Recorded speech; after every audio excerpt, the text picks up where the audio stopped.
ختم نبوت ایک وہ عقیدہ ہے کہ جس کے اوپر دیوبندی، بریلوی، اہل حدیث الحمدللہ تمام مکاتب فکر اس پر متفق ہیں، اور اس میں کوئی دو رائے نہیں ہے کہ جناب محمد رسول اللہ صلی اللہ علیہ وسلم اللہ کے آخری پیغمبر اور اللہ کے آخری رسول ہیں۔ جہاں تک اللہ کی خدائی ہے وہاں تک مصطفیٰ کی مصطفائی ہے۔ محمد رسول اللہ صلی اللہ علیہ وسلم آدم علی نبینا علیہ الصلوۃ والسلام سے لے کر قیامت تک آخری آنے والے انسان کے نبی اور رسول ہیں۔ میرے محمد الرسول اللہ صلی اللہ علیہ وسلم نے اپنی زبان مبارک سے ارشاد فرما کر امت کو یہ درس دیا ہے کہ انا خاتم النبیین لا نبی بعدی، کہ میں محمد الرسول اللہ آخری نبی ہوں، میرے کے بعد کوئی نبی نہیں آ سکتا۔ جو نبوت کا دعویٰ کرے وہ بے ایمان، وہ لعنتی، وہ مرتد، وہ بے غیرت، وہ جہنمی تو ہو سکتا ہے لیکن مسلمان نہیں ہو سکتا۔ یہ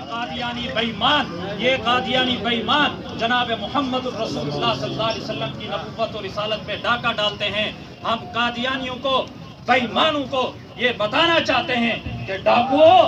بے غیر تو اگر تم جناب محمد الرسول اللہ صلی اللہ علیہ وسلم کی نبوت اور رسالت پہ ڈاکہ ڈالو گے تو یہ محمد الرسول اللہ صلی اللہ علیہ وسلم کی نبوت اور رسالت کے چوکیدار تمہارے ڈاکے کو ناکام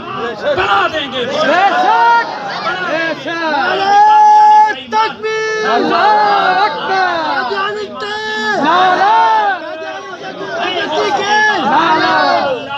ہم ننگی تلوار بن کر قادیانیت کا بھرپور کیا کریں گے؟ بولو کریں گے۔ اور انہوں نے حال ہی میں دوڑ کے اندر بدماشی کرنے کی کوشش کی ہے، اور ان نے اپنا اسکول کو جو ہے نا مدرسہ بنانے کی کوشش کی ہے۔ تو لہٰذا میں اس جو ہے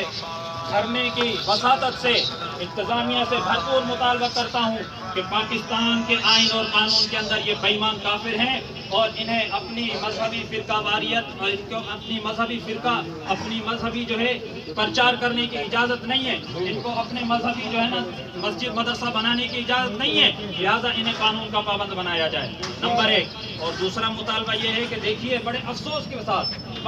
کے ساتھ میں حضرت مولانا صاحب کی خدمت میں جو ہے نا مولانا اسجد صاحب بھی حاضر ہوئے تھے اسی سلسلے میں کہ بھائی قادیانیوں کے اسکول میں ہم مسلمان ہوئی کے بچے پڑھتے ہیں، اور ہم مسلمان جو حلال کما کر رزق صبح سے لے کر شام تک حلال کماتے ہیں، مہینے کے بعد جا کر ان کے حوالے کرتے ہیں، اور وہ